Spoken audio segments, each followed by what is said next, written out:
সর্পলীলার চূড়ামণি শ্রী শ্রী রাসলীলা। এখন রাস কাকে বলে? এই যে রাস তো শুনতে এসেছেন, রাস কাকে বলে? রাসের মুখ্য বিষয় কি? রাস শুনলে কি হয়? মায়েরা রাস শুনবার জন্যে রাত জেগে বসে থাকেন। যখন রূপ কীর্তন হয় তখন ঘুমান, রাসের সময় হলে ঘুম থেকে উঠে আসেন। কেন? রাস এটার মানে কি? রাস বড় গুরুহ তত্ত্ব, এত সহজ না। এক বিন্দু কামনা বাসনা থাকলে এই লীলা স্মরণ করা যাবে না। আসুন কিঞ্চিত জানি রাস কাকে বলে, রাস এর মুখ্য বিষয় কি, রাস শুনলে কি হয়। র এবং দন্ত স দুই অক্ষর মিলে কি হলো? রস। এবার মাঝখানে একটা আকার দেন, রাস। তাহলে র এবং দন্ত স দুই অক্ষর মিলে হলো রস, মাঝখানে আকার দিলে কি হলো? রাস। ব্যবধান শুধু আকারে। তাহলে রসের যদি আকার ধারণ করানো যায় তাহলেই হবে রাস। এখন আপনি বলবেন রসের আবার আকার হয় কি করে? রস তো জলের মতন। আপনি বাজারে গেলেন, এক গ্লাস রস আপনি ক্রয় করলেন। এখন ওই রসকে আপনি চুমুকি আস্বাদন করলেন, গিলে ফেললেন। এবার ওই রসকে আপনি বাড়িতে আনেন, বাড়ি এনে ভালো করে জাল করেন। জাল করতে করতে দেখবেন কিছুক্ষণ পর ওই রসটা একটু আঠালো হয়েছে, গাঢ় হয়েছে। ঠান্ডা করেন, দেখবেন সেটা মিশ্রি কিংবা গুড় আকার ধারণ করলেন। তাহলে রসের আকার হয়। কিভাবে আকার হয়? যদি ওটাকে ভালো করে তাপ দিয়ে জাল করতে পারেন। এবার রাসলীলাটাও তেমন। যারা বৈষ্ণব, যারা রসজ্ঞ শ্রোতা, তারা কি করেন? এই রসকীর্তনের রস তাদের হৃদয় পাত্রে পরিপূর্ণ করে ভরে রাখেন। যেমন জাগরণের রস, গোষ্ঠলীলার রস, মধ্যাহ্নকালীন লীলার রস, উত্তর গোষ্ঠের রস, রূপ, এই লীলার রসগুলো তাদের হৃদয় পাত্রে একেবারে কানায় কানায় পরিপূর্ণ করেন। এখন হৃদয় পাত্রে তো রস পূর্ণ করলেন, এখন এই রসকে যদি আকার দিতে হয় তাহলে এই রসকেও জাল করতে হবে। এই জাল না করলে তো আর আকার হবে না। এটা হলো অপ্রাকৃত রস। এই কীর্তনের রসকে হৃৎপাত্রে ধারণ করে এবার সেটাকে ভালো করে জাল করুন। আর জাল করতে হলে চাই তাপ। তাপ ছাড়া তো আর জাল হবে না। এখন তাপ পাবেন কোথায়? তাই রূপ শুনতে হয়। রূপ যোগ অনুরাগ, রূপানুরাগ। তাপের নাম হলো অনুরাগের তাপ। এই অনুরাগের তাপে এই রসকে তুমি জাল করো। ওই যে অনুরাগের পথ, অল্প বয়সে মরো, শ্যামরসে জড় জড়, আমার না জানি কি হবে বড়ি নামে। যদি নয়ন মুদে থাকি, অন্তরে গোবিন্দ দেখি, নয়ন মেলিয়া দেখি শ্যামে। এই যে অনুরাগের পথ, যারা রসজ্ঞ ভক্ত তারা এই পথ স্মরণ করে তাদের অন্তরে কৃষ্ণ বিরহের তাপ ধাউ ধাউ করে জ্বেলে ওঠেন। আর তখনই তারা সেই রসকে অনুরাগের তাপে ধীরে ধীরে জাল করতে থাকেন।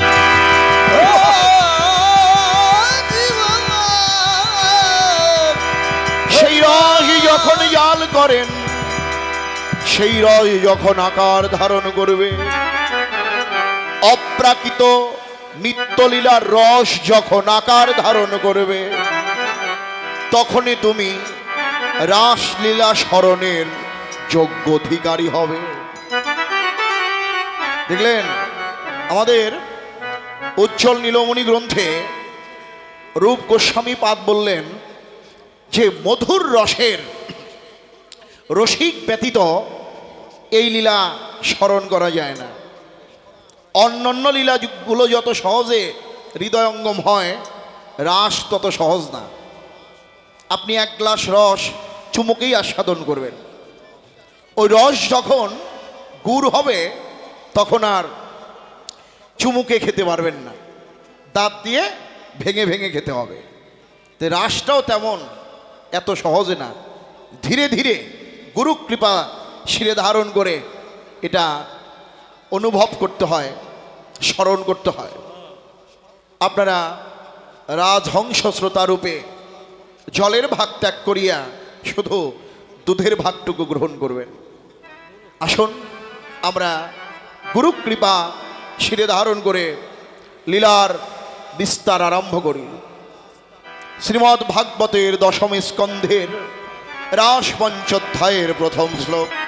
আজকে ফুলগুলো কত আশা করে ফুটলেন, আর মনে মনে ভাবলেন আজ আমরা কত আশা করে ফুটলাম, কিন্তু আমাদের এমন বান্ধব কে হইবে,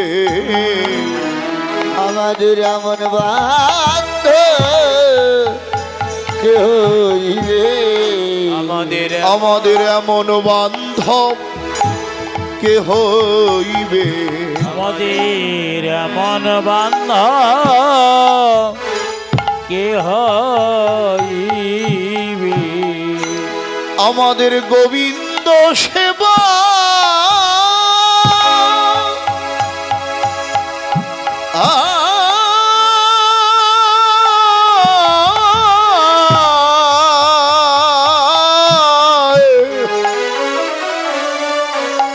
হরে আমায় লাগা,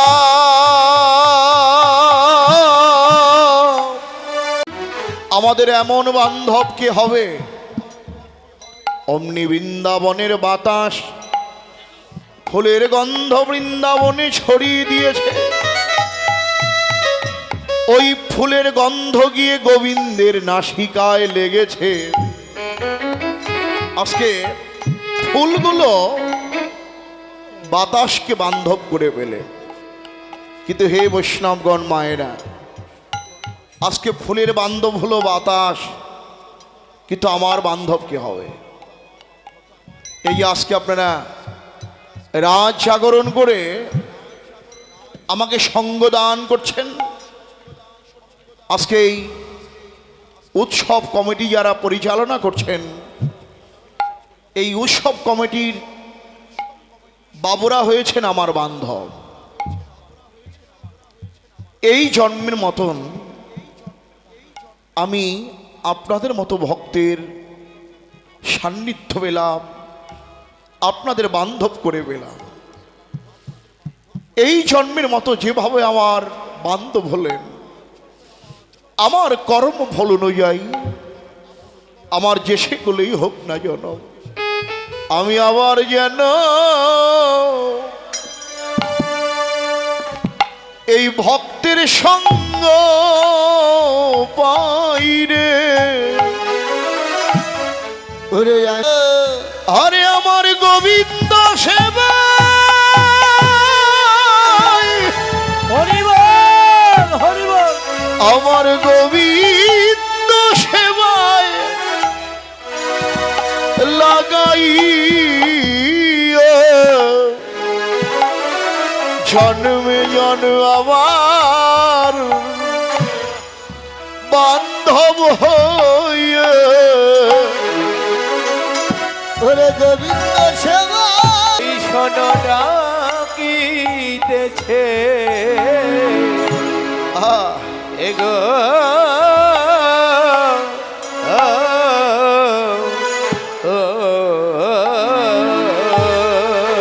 ও গোপতি, আমি আর যে ঘরে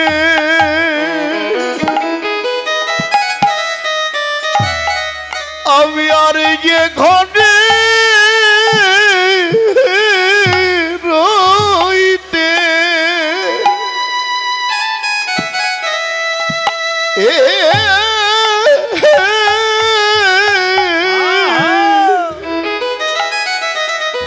ওগমতি আমি আর রইতে নারী ওই শোন প্রাণের বান্ধব ডাকি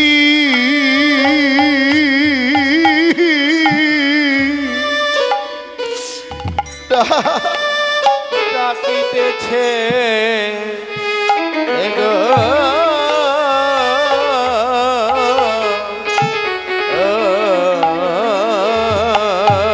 সেদিন আমায় একা একা যেতে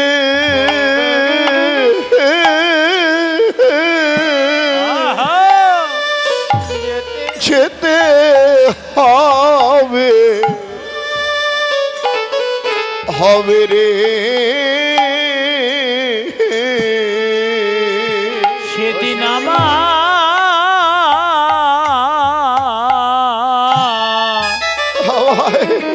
একা একা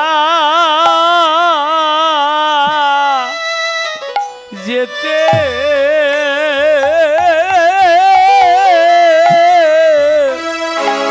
যেতে হবে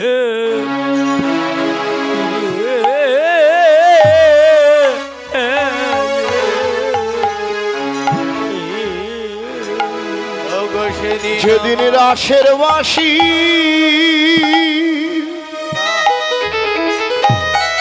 যেদিন তোমার রাসের বাঁশি বেঁচে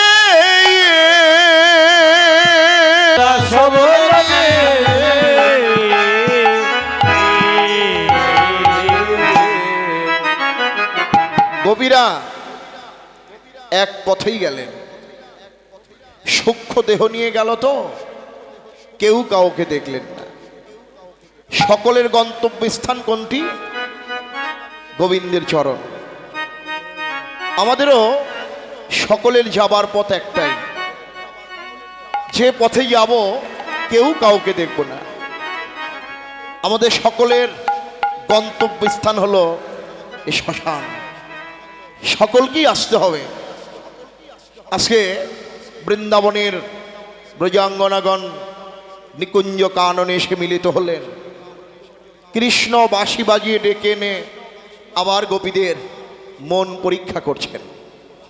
স্বর্ণকার যেমন কষ্টি পাথরে স্বর্ণ ঘষে পরীক্ষা করেন আসল কিনা নকল, আজকে গোপীদের মন পরীক্ষা করছেন। বিপিনে মিলিল গোপনারী আর বিপিনে মিলিল গোপনারী হেরি হাসত মুরলীধারী হেরি হাসত মুরলীধারী আজ চেয়ে চেয়ে আজ মুছকি মুছকি হাসেন চেয়ে চেয়ে প্রকাশ করে খুলে বলো মনের কথা কেন গোপন করেছো।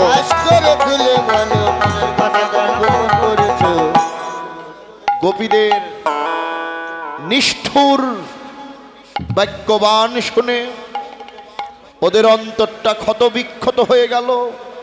ওই ছন বচন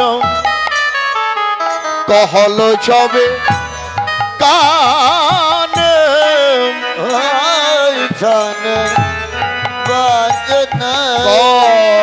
कहल जाए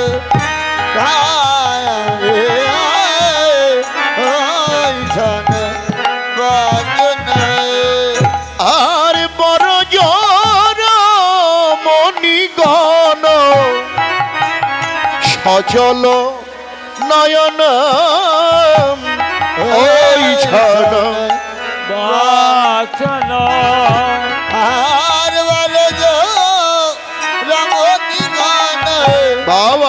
সজল নয়না হে শোনো তাদের আশার বাসা ভেঙ্গে গেল রে ব্রজ গোপী।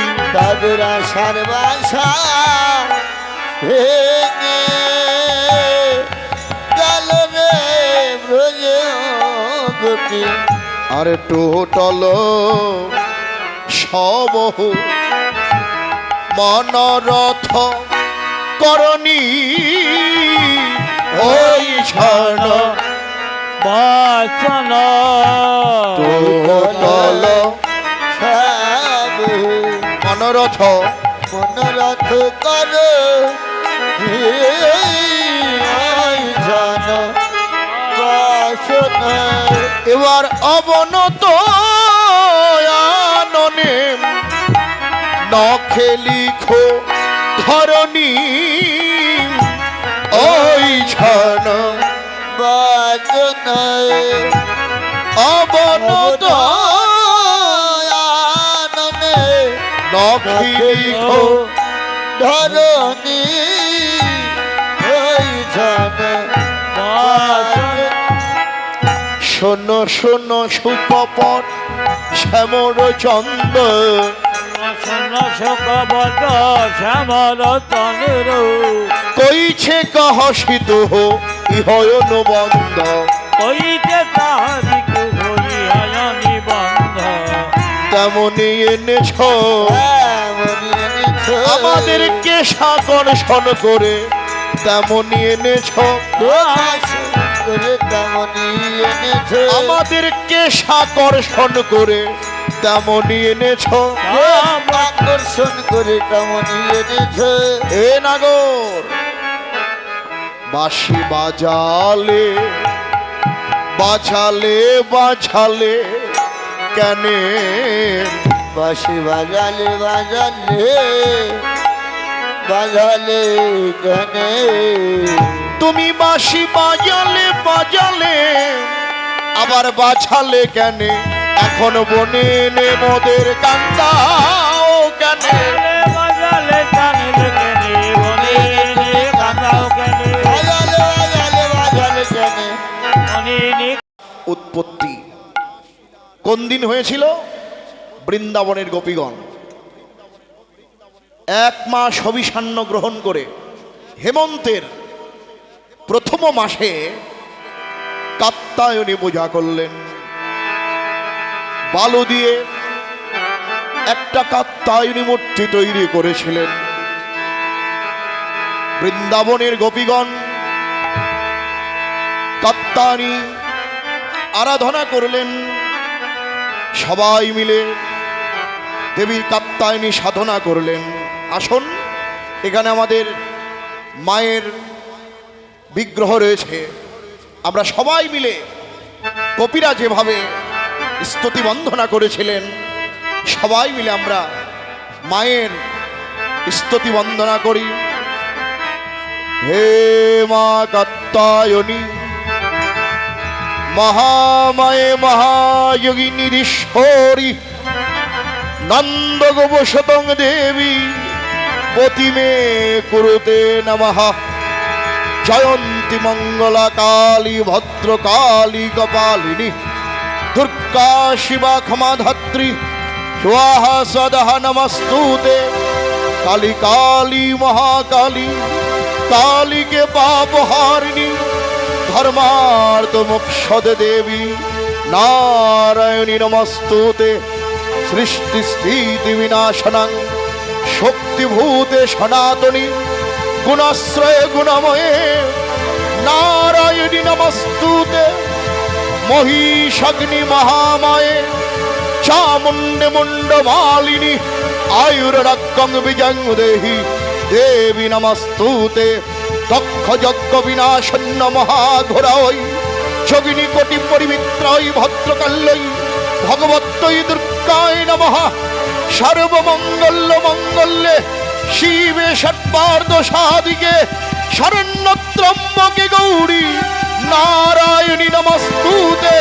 সৃষ্টি স্থিতি বিনাশনং শক্তিভূতে সনাতনী গুণাশ্রয় গুণময়ে নারায়ণী নমস্তুতে মহিষাগ্নি মহামায়ে চামুণ্ড মুণ্ডমালিনী আয়ুরক্তং বিজং দেহি দেবী নমস্তুতে শরণাগত দিনার্থ পরিত্রাণায় পরায়ণে সর্বশক্তি হরি দেবী নারায়ণী নমস্তুতে জয়ন্তী মঙ্গল কালী ভদ্রকালী কপালিনী দুর্গা শিবা ক্ষমাদাত্রী স্বাহা সাধা নমস্তুতে ইয়া দেবী সর্বভূতেষু মাতৃরূপেণ সদা